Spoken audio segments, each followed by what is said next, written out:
आदाब। मुंसिफ टीवी में आपका इस्तकबाल है। मुंसिफ जोहर के साथ मैं हूं मोनी सनवर। देखेंगे तमाम बड़ी खबरें, लेकिन सबसे पहले हेडलाइंस।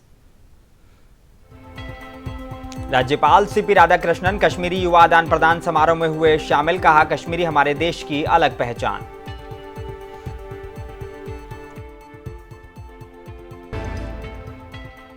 झारखंड राज्य अल्पसंख्यक आयोग को सिविल न्यायालय की मिले शक्ति। सदस्य एम तौसीफ ने चेयरमैन हिदायतुल्लाह खान को लिखा पत्र।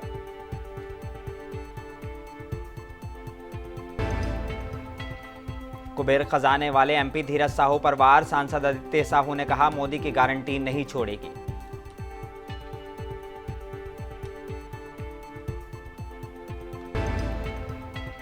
रमेश मुंडा हत्याकांड के आरोपी पूर्व मंत्री राजा पीटर को मिली जमानत। 6 साल बाद आएंगे जेल से बाहर।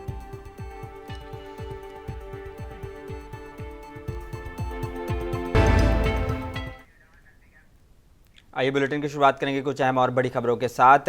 राज्यपाल सीपी राधाकृष्णन ने आज राजभवन में नेहरू युवा केंद्र द्वारा कश्मीरी युवा आदान प्रदान कार्यक्रम 2023 वतन को जाने के अंतर्गत जम्मू और कश्मीर से आए युवाओं से संवाद स्थापित करते हुए कहा कि हमारा देश वैश्विक मंच पर विविधता में एकता का उत्कृष्ट उदाहरण प्रस्तुत करता है।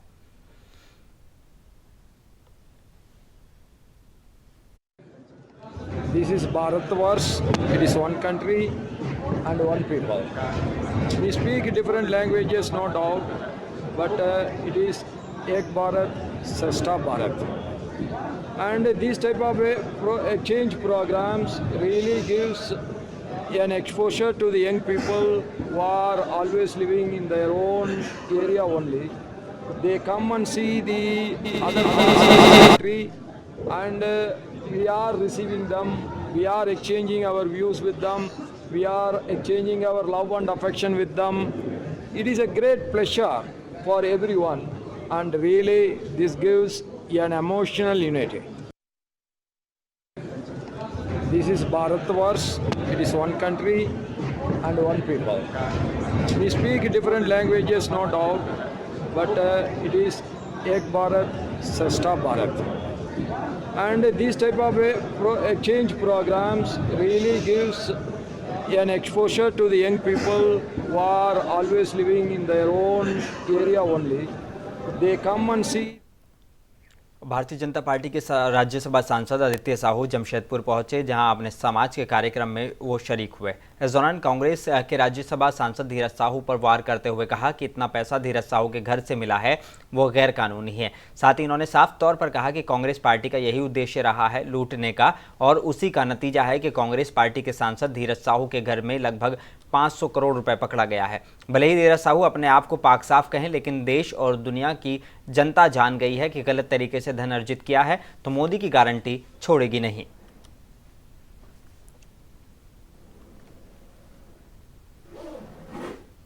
बड़ी मात्रा में नगद राशि रखने का किसी को अधिकार इस देश में नहीं है, आप सभी लोग जानते हैं। इसलिए इतना पैसा इकट्ठा किए हैं तो वही बतलाएंगे किसका पैसा है, लेकिन इतनी बड़ी राशि रखने का किसी को अधिकार नहीं है। और ये काम सिर्फ कांग्रेस पार्टी कर सकती है। जब भी कांग्रेस को अवसर मिला, इस राज्य में कांग्रेस के समर्थन से सरकार चल रही है और उनके ही माननीय सांसद के इतना पैसा मिला है जो घोर आपत्तिजनक है।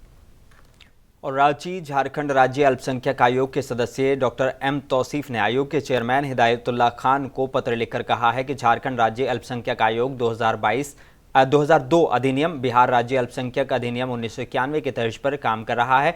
झारखंड राज्य अल्पसंख्यक आयोग को सिविल न्यायालय का शक्ति प्राप्त नहीं है। पश्चिम बंगाल अल्पसंख्यक आयोग और कर्नाटक अल्पसंख्यक आयोग को 2016 में अधिनियम को संशोधित कर वहां की राज्य सरकारों ने सिविल न्यायालय का शक्ति दी है। 2005 में झारखंड की जनता की सरकार ने झारखंड राज्य महिला आयोग अधिनियम 2005 बनाकर राज्य महिला आयोग को सिविल न्यायालय की शक्ति दी है।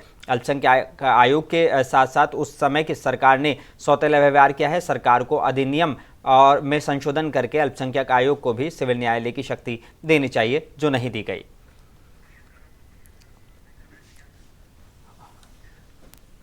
और इसी के लिए सीधे चलेंगे डॉक्टर तौसीफ के पास में, उनसे जानने की कोशिश करेंगे कि इस सारे मुद्दों को लेकर उनकी क्या राय है। डॉक्टर तौसीफ, क्या मेरी आवाज सुन पा रहे हैं आप? क्या आप मुझे सुन पा रहे हैं तौसीफ साहब? डॉक्टर तौसीफ साहब, क्या आप मुझे सुन पा रहे हैं? जी जी जी, अभी मैं सुन पा रहा हूँ। जी डॉक्टर तौसीफ साहब, बड़ा सवाल यहाँ पर यह है कि आपने जो है पत्र लिखा है और चेयरमैन हिदायतुल्लाह खान को आपने कहा है कि जुडिशियल पावर मिलनी चाहिए और जो और राज्यों में है, लेकिन कहीं ना कहीं वो झारखंड को नहीं मिल पा रही है। क्या कहेंगे इस बारे में? नहीं, देखिए, मैंने पत्र लिखा जी और 2 रोज पहले जी। कमीशन की बैठक थी, आयोग की बैठक थी, उसमें सर्वसहमति से हम्म ये फैसला लिया गया, इसको पास किया गया, इस प्रस्ताव को कि सरकार के पास इसको भेजा जाए। ठीक है। देखिए, 2002 का जो अधिनियम बना हुआ है झारखंड में, जी झारखंड राज्य अल्पसंख्यक आयोग का, वो पूरा का पूरा बिहार के तर्ज पे है, जो 1991 में बिहार में अल्पसंख्यक आयोग बनाया गया था। जी। तो जब झारखंड राज्य अलग हुआ तो उसमें ये क्लियर था कि जिस तरह से बिहार में चल रहा है उसी तर्ज पे झारखंड में चलेगा। कुछ कुछ चीजों को इन लोगों ने यहाँ पे, जब जिनकी सरकार थी, उन्होंने बदला था कुछ चीजों को। लेकिन 2005 में झारखंड राज्य महिला आयोग अधिनियम 2005 जब बना तो उसमें सिविल कोर्ट का, सिविल न्यायालय का पूरा अख्तियार, जो 6 पॉइंट मैंने उसमें देखा है जी कि वो दिया गया है। तो वो शक्ति अगर झारखंड राज्य अल्पसंख्यक आयोग को भी 2005 में ही उस वक्त की जो सरकार थी भारतीय जनता पार्टी की, अगर वो दे देती तो अच्छा था, इतना गैप नहीं होता और बेहतर काम हो सकता था। तो उन लोगों ने ये अख्तियार नहीं दिए। उसमें बहुत ज्यादा नहीं है, 5 पॉइंट या 6 पॉइंट है, 6 पॉइंट है जी। और उस पॉइंट्स को आपने देखा भी होगा, पढ़ा भी होगा। अगर बोलेंगे आप तो मैं पढ़ करके सुना भी दूंगा। नहीं, मैं ये समझना चाह रहा हूँ और मैं अपने दर्शकों को भी ये समझाना चाह रहा हूँ कि आखिर अगर चलिए जुडिशियल पावर अल्पसंख्यक आयोग को मिल जाती है तो उससे क्या फायदे होने वाले हैं जो अभी तक वो फायदे जनता को हासिल नहीं हो पा रहे हैं? नहीं, देखिए, बहुत सारे इसके फायदे हैं जी। जो घटनाएं घटती हैं उसकी जो इंक्वायरी होती है जी, उस इंक्वायरी में बहुत ज्यादा शक्तियां मिल जाती हैं, उस इंक्वायरी बेहतर हो सकती है। जी। जैसे इसमें जो सबसे पहला है, और एकदम जिस तरह से झारखंड महिला आयोग को जो शक्ति मिला हुआ है, हूबहू एक एक शब्द वही कर्नाटका माइनॉरिटीज कमीशन को वहां की सरकार ने दिया। ठीक है। हूबहू वही चीज, एक एक शब्द जो है वेस्ट बंगाल की सरकार ने माइनॉरिटीज कमीशन को दिया। ऐसा नहीं कि वो बदला है या बदला जा सकता है जी। इसमें भारत के किसी भी भाग्य में रहने वाले किसी भी दोषी व्यक्ति को सम्मान करने, उपस्थित होने हेतु बाध्य करने और शपथ पत्र पर उसका परीक्षण करने, जी। नंबर 1। जी। दूसरा है किसी दस्तावेज की खोज और उपस्थापन को अध्यापेक्षा करने। हाँ। और तीसरा, शपथ पत्र पर साक्ष्य प्राप्त करने। हाँ। चौथा, किसी न्यायालय या अधिकारियों से किसी अभिलेख या उसकी प्रति को अपेक्षा करने। जी। और फिर ये 5वां है, साक्ष्यों एवं दस्तावेजों के परीक्षण के लिए कमीशन बहाल करने। और छठा, कोई अन्य विषय जो समय समय पर विहित किए जाएं। तो ये सारी चीजें हैं, इतना ही है। तो आप मानते हैं कि अब तक अगर ये बहुत सारी चीजें जैसे कर्नाटक का आपने जिक्र करा, आपने बिहार का भी जिक्र किया इस मामले में, तो लगता है कि अगर झारखंड में भी अब ये हो जाता है तो कहीं ना कहीं वो शक्तियों का फायदा ये सरकार भी और जो अल्पसंख्यक आयोग है उसको मिलेगा सही से? बिल्कुल। ये देखिए, ये महिला आयोग झारखंड महिला आयोग का है जी। ठीक है। और ये अधिनियम 5 मैंने आपको भेजा भी होगा, ये 2005 का है जी। और ये कर्नाटका का है, कर्नाटका का है। और सेम चीज ये इंग्लिश में है, अगर बोले तो इसको भी मैं पढ़ देता हूं जी। और ये वेस्ट बंगाल का है, एक वेस्ट बंगाल का है, जो वही छह पॉइंट्स हैं। तो अब क्या उम्मीद कर रहे हैं कि सरकार से कब तक इसकी ये मांग पूरी होने की? सरकार से नहीं, आपने कहा कि आपने जो है अपने आयोग के सामने रखा, आयोग ने पूरी से सर्वसम्मति से कह दिया कि सरकार के पास हम भेज देंगे। क्या लगता है कि सरकार कब तक इस पर जो है अमल कर लेगी? नहीं देखिए, अभी तो आयोग में परसों 2 रोज पहले ही जी बैठक हुई थी, उसमें ये सर्वसहमति से पास किया गया। मैंने प्रस्ताव को रखा। अब आयोग के जो अधिकारी हैं वो लोग इसको बना करके सरकार के पास भेजेंगे जी और उसके बाद फिर ये सरकार इस पे कुछ निर्णय लेगी। अब तो सरकार को निर्णय लेना है इसमें, तो सरकार पे तो मुझे कुछ नहीं कहना जी जी बिल्कुल, लेकिन ये सच है कि भारतीय जनता पार्टी ने जिस तरह से सौतेला व्यवहार अल्पसंख्यक आयोग के साथ किया, एक तरफ वो कहते हैं सबका साथ सबका विकास, बड़े बड़े वादे करते हैं, ये सब उनके वादे सारी चीजें जो हैं वो खोखली साबित होती हैं। ये लोग, अब मैं समझता हूं कि ये बहुत सारी चीज लोग जानते नहीं हैं। आपके चैनल के माध्यम से ये लोगों को पता चलेगा कि सच्चाई क्या है। लेकिन ये जरूर है कि आयोग को अगर सिविल न्यायालय की ये 6 पॉइंट शक्तियां मिल जाती हैं तो बहुत आसान होगा काम करने में, जांच करने में, और बेहतर काम हो सकता है। माइनॉरिटी के दिलाने में ये काम आएगा। जी, यानी कि आप मान रहे हैं कि अगर 2005 में जैसे महिला आयोग को शक्तियां दी गई, अगर दे दी जाती तो अब तक जो चीजें लंबित हैं या अटकी हुई हैं उनको आसानी से निपटाया जा सकता था। बिल्कुल बिल्कुल बिल्कुल। चलिए डॉक्टर तौसीफ साहब, तरीके से जी आप अपनी बात पूरी करें। अच्छे से काम किया जा सकता है। चलिए, बहुत शुक्रिया हमारे साथ जुड़ने के लिए जी, और सारी ताज़ा तफसीलात से जानकारी देने के लिए। तो डॉक्टर तौसीफ का साफ तौर पर कहना है कि कहीं ना कहीं अगर ये शक्तियाँ, ये जुडिशियल पावर की जिसकी वो बात कर रहे हैं, अगर झारखंड में 2005 में दे दिया जाता तो शायद कहीं ना कहीं फ़ायदा हो सकता था। जिला विधिक सेवा प्राधिकार साहिबगंज के तत्वाधान में प्रधान जिला और सत्र न्यायाधीश सह अध्यक्ष जिला विधिक सेवा प्राधिकार मनोज कुमार सिंह के निर्देशन में आज बोरियो ब्लॉक कार्यालय परिसर में जिला स्तरीय विधिक सशक्तिकरण शिविर का आयोजन किया गया। इस मौके पर प्रधान जिला और सत्र न्यायाधीश समेत उपायुक्त रामनिवास यादव, पुलिस अधीक्षक नौशाद आलम, उप विकास आयुक्त प्रभात कुमार बर्दियार और अन्य पदाधिकारियों ने संयुक्त रूप से दीप प्रज्वलित कर कार्यक्रम का शुभारंभ किया।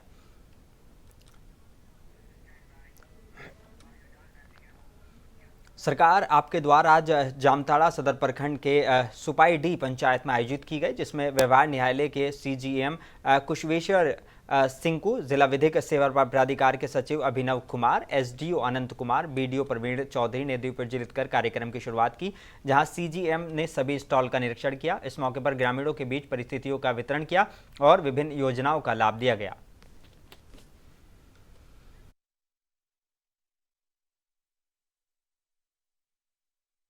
झालसा के दिशा निर्देश के अनुसार जामताड़ा डिस्ट्रिक्ट में मेगा लीगल एम्पावरमेंट कैंप विधिक सशक्तिकरण शिविर लगाया गया, जो जिला प्रशासन के सहयोग से यहाँ पे इस ग्राम पंचायत में आयोजन हुआ। और यहाँ डीएलएसए और तमाम जो सरकार के अलग अलग विभाग हैं उनका भी शिविर लगाया गया। डीएलएसए की भूमिका यहाँ पे ये है कि गवर्नमेंट के द्वारा जो इतनी वृहद तौर पे स्कीम चलाई जा रही है, लोगों में जानकारी के अभाव के कारण लोगों तक पहुंच नहीं पा रही है। बहुत लोग को ये नहीं पता चल पा रहा है कि आखिर हम इस स्कीम के लाभुक बन सकते हैं कि नहीं, और अगर बन सकते हैं तो कैसे बन सकते हैं। डीएलएसए और जामताड़ा साइबर थाना पुलिस ने बड़ी कार्रवाई करते हुए जिले के करमाटांड थाना इलाके के देवडी और हीरापुर गांव में छापेमारी कर 3 शातिर साइबर अपराधियों को गिरफ्तार किया है। गिरफ्तार सभी अपराधी गिरोह बनाकर साइबर अपराध की घटना को देश भर के अलग अलग हिस्सों में अंजाम दे रहे थे।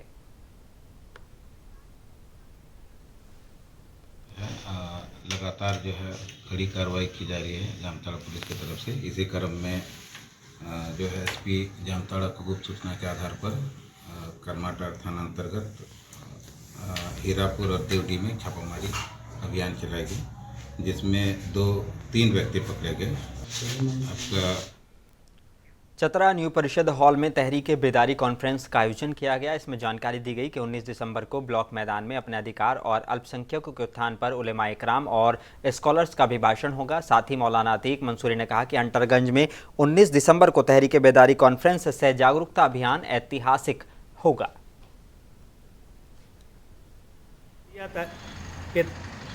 शरिया के तत्वाधान में तहरीके बेदारी व इस्लाह माशरा कॉन्फ्रेंस का इनेकाद 19 दिसंबर को चतरा ज़िला के हंटरगंज ब्लॉक मैदान में आयोजन किया गया है, जिसकी तैयारी पूरे ज़िला से लेके प्रखंड स्तर तक तैयारी पूरी कर ली गई है।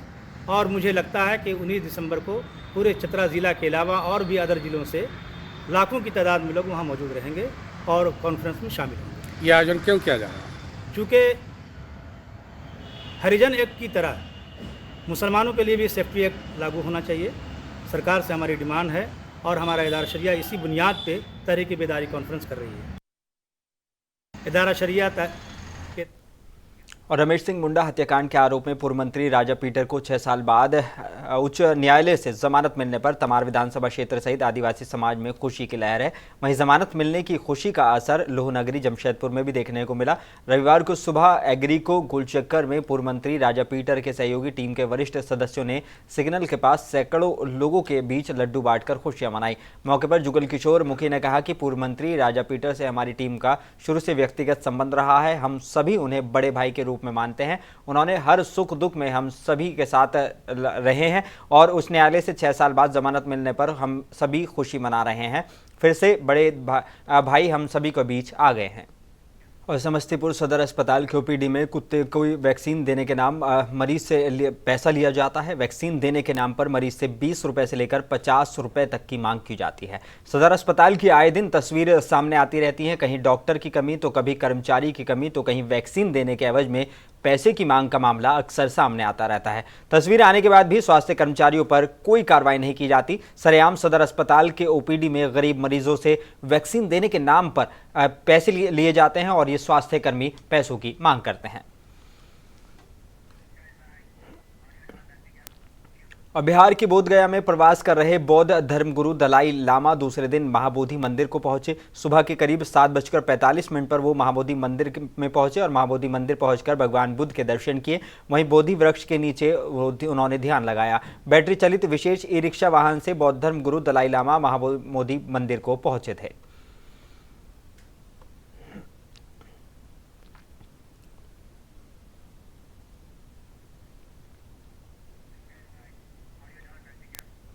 और सहरसा में बंगाली बाजार ओवरब्रिज निर्माण की मांग कई दशकों से चली आ रही है। इस ओवरब्रिज का शिलान्यास दिवंगत रामविलास पासवान, पूर्व मुख्यमंत्री लालू प्रसाद यादव जैसे कई दिग्गज नेताओं ने किया था।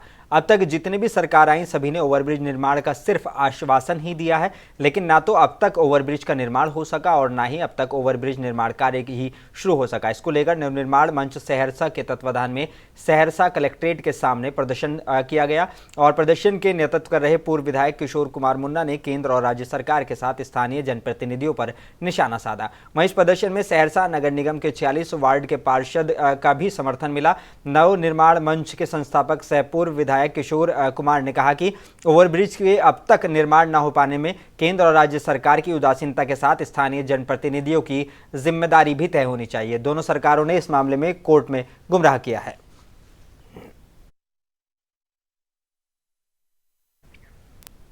औरंगाबाद के गांधी मैदान में कल 17 को वैश्य समाज के ऐतिहासिक सम्मेलन होने की संभावना प्रकाश चंद्र ने जताई है। उन्होंने बताया कि इस सम्मेलन में पूरे जिले से हजारों लोगों के आने की संभावना है, जिसकी तैयारी को लेकर आज आर्यन महाजन नाट्य परिषद धर्मशाला में कार्यकर्ताओं के साथ समाजसेवी एवं योजपा नेता प्रकाश चंद्र ने अपने कार्यकर्ताओं के साथ एक बैठक आयोजित की, जिसमें वैश्य समाज के अधिकांश जातियों के सामाजिक कार्यकर्ता उपस्थित हुए और सम्मेलन को लेकर चर्चा की गई। प्रकाश चंद्र ने कहा कि कल वैश्य समाज को जगाने का कार्य किया जाएगा। ऐसे तो ये समाज पूर्व में भी जागृत है, लेकिन अपने अपने कार्य में व्यस्त रहता है, लेकिन कल ये समाज अपनी उपस्थिति सम्मेलन के माध्यम से दर्ज कर अपने अधिकार और सत्ता में भागीदारी की भी चर्चा करेगा। बिहार में पूरी तरह से शराबबंदी है, लेकिन शराब से जुड़े कारोबारी तरह तरह के हथकंडे अपनाकर शराब तस्करी में जुटे हैं। हालांकि पुलिस और उत्पाद विभाग शराब तस्करों के मंसूबे पर पानी फेरता नजर आ रहा है। इसी कड़ी में मुजफ्फरपुर के बेनीबाद ओपी इलाके के चकी से ओपी पुलिस ने सूचना के आधार पर एक पिकअप वैन से तकरीबन 1345 लीटर विदेशी शराब बरामद की है। हालांकि पुलिस तस्कर पुलिस की भनक लगते ही वाहन छोड़कर फरार हो गए, लेकिन जो शराब के तस्कर हैं उनके द्वारा नायाब तरीके से शराब की तस्करी की जा रही थी।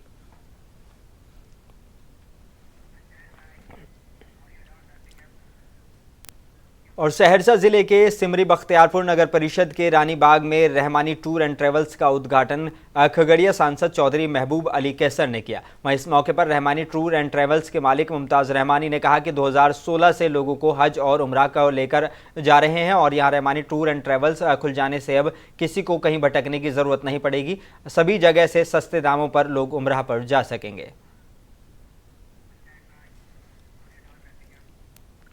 औरंगाबाद में 5वें दिन भी अपने 7 सूत्री मांगों को लेकर डाक कर्मियों की हड़ताल जारी रही। कर्मियों ने बताया कि जब तक उनकी 7 सूत्री मांगों को सरकार नहीं मान लेती तब तक ये अनिश्चितकालीन हड़ताल जारी रहेगी, जिसकी वजह से स्थानीय डाकघर में कार्य प्रभावित रहा। आपको बता दें कि आज अखिल भारतीय ग्रामीण डाक सेवक संघ समिति के आह्वान पर जारी अनिश्चितकालीन हड़ताल का 5वां दिन है और डाककर्मी धरने पर बैठे रहे। डाककर्मी बलदेव कुमार, सौरभ कुमार, राकेश कुमार, इंद्रजीत कुमार, सुमन, इंद्रजीत कुमार शर्मा, सुशील कुमार सिंह, अरुण कुमार सिन्हा, रामपुरी सहित कई लोगों ने बताया कि 8 घंटे का काम, पेंशन समेत सभी सरकारी लाभ देने और कमेटी की सभी सिफारिश को लागू करने समेत अन्य मांगों को लेकर हम सभी लोग अनिश्चितकालीन हड़ताल पर हैं और आगे भी हड़ताल जारी रहेगी।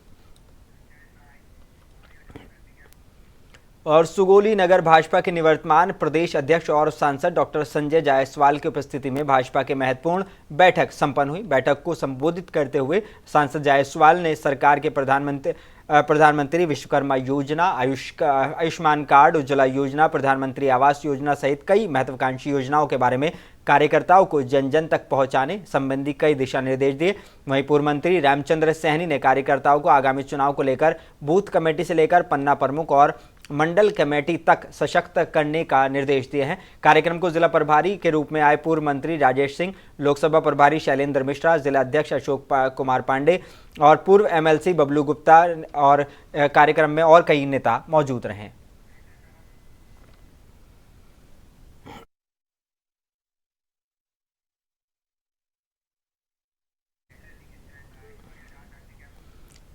आखिर में एक बार फिर नजर डालेंगे हेडलाइंस पर।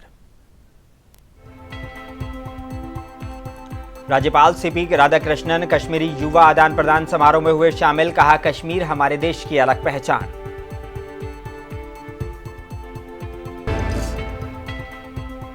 झारखंड राज्य अल्पसंख्यक आयोग को सिविल कोर्ट की मिली शक्तियां, सदस्य एम तौसीफ ने चेयरमैन हिदायतुल्ला खान को लिखा पत्र।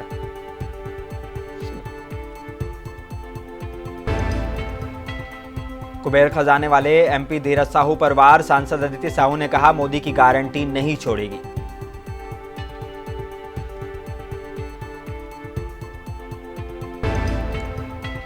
और रमेश मुंडा हत्याकांड के आरोपी पूर्व मंत्री राजा पीटर को मिली जमानत, 6 साल बाद आएंगे जेल से बाहर।